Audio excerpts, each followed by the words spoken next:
वो जो कौन सी जगह थी वो जहाँ पूरा बह गई थी सड़क, पहली जो पहला ब्लॉकेज था? अच्छा, पहला ब्लॉकेज नहीं आगे था। कितना आगे? यहाँ पे 1.5 किलोमीटर आगे थे। ओके।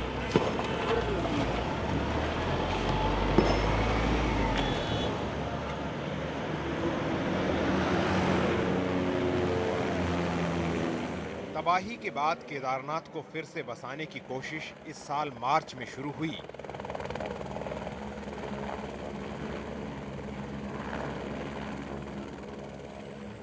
ये तस्वीरें उस वक्त की हैं जब बर्फ से ढकी केदारनाथ की पहाड़ियों पर राज्य सरकार की ओर से बनाई गई स्पेशल टास्क फोर्स के ये सदस्य उतरे।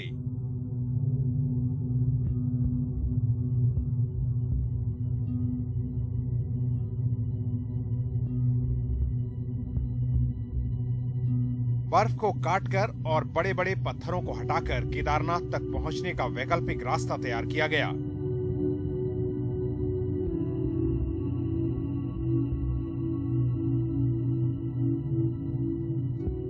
ये रास्ता इतना कठिन है कि आप देख सकते हैं कि दाईं ओर जो पहला पुराना रास्ता होता था वो मरम्मत करने के बाद भी अभी जिस हाल में है, वहां से ना तो कोई बुजुर्ग जा सकता है, ना वहां से घोड़े से होके यात्रा आखिरी जो पड़ाव है वहां तक की जा सकती है, यानी केदार के द्वार तक जाया जा सकता है। रास्ते की मुश्किल देखिए, यहाँ ग्लेशियर्स हैं, उनके बीच से काट के जो अभी तो रिसीड कर गए हैं, लेकिन जब ज़्यादा बर्फ़ पड़ती है तो यही ग्लेशियर काफ़ी बढ़ जाते हैं आगे, ये बर्फ़ काफ़ी हो जाती है।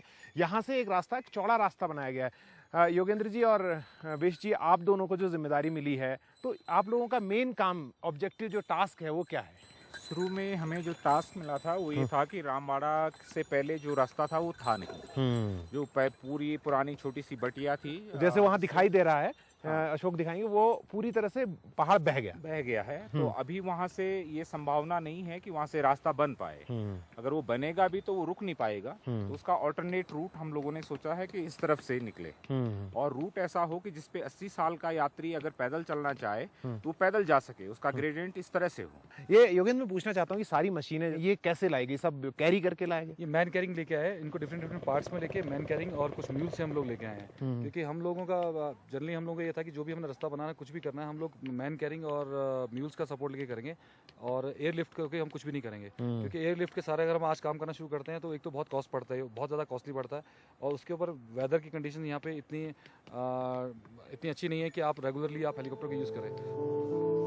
इस पूरे दौर में काम करना आसान नहीं था, क्योंकि रात को तापमान 0 के आसपास पहुंच जाता था और कई जगह ग्लेशियर भी टूट रहे थे जो जानलेवा हो सकता था। सबसे बड़ी दिक्कत थी स्नो। काफ़ी स्नो उस साइड में था और जिसमें चलना मुश्किल था। ये नहीं पता था कि ट्रैक कहाँ है पुराना, उसको लोकेट करना, पहले तो वो पता लगे कि सड़क कहाँ जा रही है। वो एक सबसे बड़ा काम था। तो हम लोगों ने क्या किया कि पहला कैंप हम लोगों ने भीमबली में लगाया। उसके बाद हमने थोड़ा थोड़ा करके रामबाड़ा को ठीक करने की कोशिश की, फिर रामबाड़ा में हम लोगों ने कैंप लगाया। तो जैसे जैसे आगे ठीक करते जाते थे और से कैंप आगे निकालते जाते थे, और बड़े ग्लेशियर को काट करके हम लोगों ने रूट सड़क बनाई। एक पुराना सड़क, हल्का सा कोई मार्ग दिखाई दिया तो उसको काट के आगे निकल गए।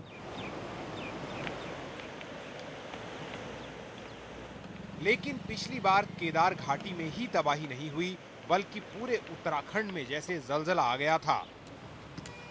इतनी बड़ी आपदा फ्लड के रूप में, इतनी बड़ी आपदा उत्तराखंड में कभी नहीं आई थी। इतिहास में कभी नहीं आई थी, और जियोलॉजिकल इतिहास में भी जो हमारे पास रिकॉर्ड है उसमें कभी नहीं आई थी। क्योंकि एक नदी में आई होगी या दूसरी नदी में आई होगी या दो तीन नदियों में आई होगी, लेकिन सतलुज से और काली के बीच 700 किलोमीटर का जो एक क्षेत्र है, इस पूरे क्षेत्र में सारी नदियों पे लबालब एक साथ बाढ़ आना, ये अप्रत्याशित घटना है और अपनी तरह की पहली घटना है।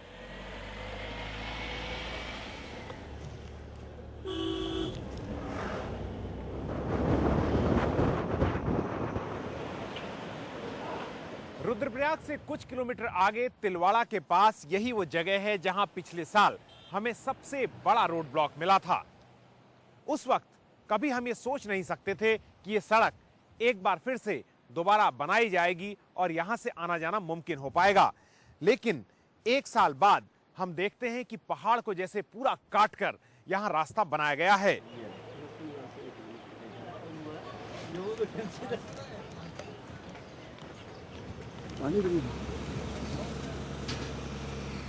अभी हम अगस्त्यमुनि के पास हैं। मेरे दाईं ओर आप देख सकते हैं जो आपको ये पूरा बर्बादी पूरी दिखाई दे रही है। ये वो इलाका है जहाँ कई दुकानें थी, कई घर थे, लेकिन ये पूरा का पूरा इलाका मंदाकिनी अपने साथ उस वक्त बहा के ले गई और कई लोगों के घर तक बर्बाद हुए। केदारनाथ तक पहुंचने का रास्ता तो अब बन चुका है, लेकिन उत्तराखंड के कई हिस्सों में स्थानीय लोग अब भी जिंदगी को पटरी पर लाने के लिए संघर्ष कर रहे हैं। व्यवसाय कर पहले दिल्ली में था, एक छोटी सी मेरी अपनी मतलब वो रेडियो काम कर रहा था। तब मैंने यहाँ पर 78 में आकर के 74 में आकर के यहाँ पर अपनी दुकान शुरू की। उसके बाद अपने घर बनाए। मतलब मेरे पास कोई ऐसा अपना नहीं कि मेरा आज कोई मैं जब 16 तारीख रात को 2:30 बजे यहाँ से बाहर निकला था, तो मेरे पास एक कच्चे में रात को 2:30 बजे निकला था मैं बाहर, कुछ नहीं, उसके अलावा मैं कुछ नहीं, लेकर गहने से लेकर घर से लेकर बाहर से उसका जीता जाता वो रात के 2:30 बजे। गढ़वाल विश्वविद्यालय के प्रोफेसर योगेंबर नेगी की ही तरह कई लोगों के घर पिछले साल तक मंदाकिनी के किनारे हुआ करते थे, लेकिन अब यहाँ कुछ नहीं बचा है।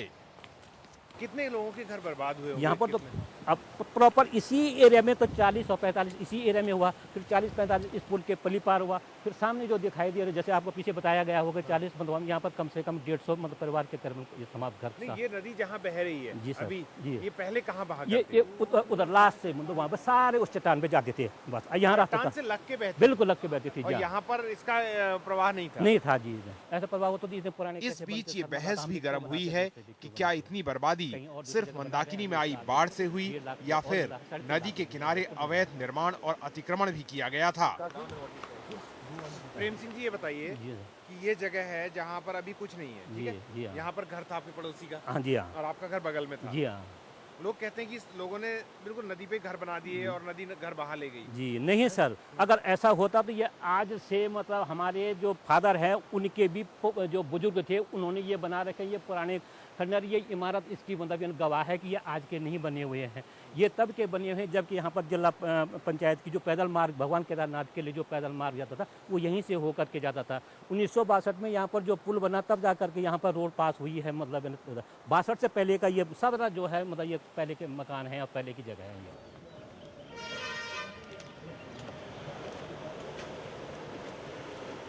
अगस्त्यमुनि के पास चंद्रापुरी का ये वो इलाका है जहां सबसे ज्यादा तबाही पिछले साल हुई थी। यहाँ पर एक गेस्ट हाउस भी होता था गढ़वाल विकास मंडल का, वो भी बह गया और ये सारी जगह जो है यहाँ पर लोग परेशान हैं। जैसे प्रेम सिंह जी कह रहे थे कि उनका अपना घर जो है वो भी यहाँ कभी हुआ करता था, जिसका नामो निशान अब नहीं है। एक साल कैसे गुजारा किया आपने? आज तक हमारी स्थिति है कि हमारे पास न रहने के लिए, न खाने के लिए, न पहनने के लिए ये स्थिति बनी है। आज यहाँ पे क्योंकि इनके 2 बड़े मकान थे, हमारे 2 बड़े मकान थे, हम लोग को क्योंकि जो पूरी बस्ती थी यहाँ थी, रहने के लिए सब लोग किराए पे यहाँ रहते थे। आज स्थिति ये कि चंद्रापुरी में रहने के लिए कहीं जगह नहीं, हम लोग किसी तरह से रह रहे हैं। मकान मालिक आज हमको कह रहे हैं साहब आप खाली कर दीजिए। हमारे सामने न तो रात को सो पाते हैं, न नींद आती, न खाने की इच्छा करती, क्योंकि जगह कहीं मिल नहीं रही। आज स्थिति है कि वो सारी चीजें देख के हमको क्योंकि बहुत बड़ा रोना सा था कि मेरे बेटे ने एक दिन मुझसे कहा कि पापा हम लोग होली और दिवाली कहाँ मनाएं। ये स्थिति आई। छोड़ना कोई नहीं चाहता है, मजबूरी है लोगों की। बिखरे पड़े जिसका एक परिवार था 4 टुकड़े हो गए, मम्मी कहीं है, छोटा भाई कहीं है, बड़ा भाई कहीं है, मिसेज कहीं, 4 हिस्से हो गए।